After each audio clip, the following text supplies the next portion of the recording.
I'm Polly Bath, and I'm an educational consultant, workshop trainer, and presenter. I specialize in all things behavior. And today we're going to talk about what to do with those behaviors when they get a little bit more escalated and we have to respond to them with holding a child accountable, but also figuring out how we're going to decrease those frequency and intensity of those behaviors for those kids. So, in-school intervention.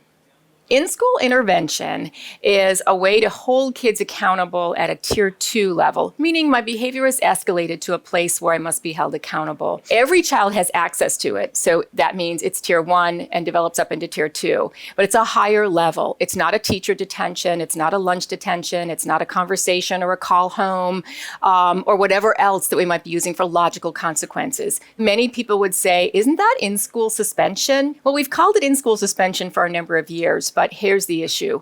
When I was a coordinator of in-school suspension, I would have kids who would come in on a regular basis, and that was the first problem. As I got to know these kids, I realized that I knew too much about them, meaning that they spent more time in-school suspension than they spent out in their classrooms where they technically belonged. And so that really raised an eyebrow for me to say that we need to do something a little bit more proactive and not just reactive.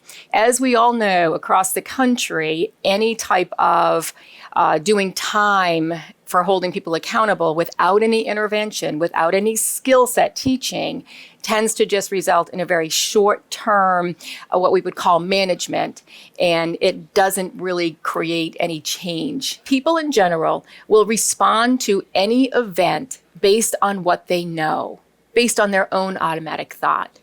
And they will continue to respond to that event in the same way until somebody else gives them some tools to do it a different way. Let's figure out what the skill deficits are, hold them accountable and get that work done, but also teach them the skills that they lack versus just sitting there doing time. And so that's one of our biggest goals of in-school intervention, is that when somebody calls you a name in the hall, you know what? The tool you used yesterday and the tool you've been using for the past week that got you in here, not a good tool, all right?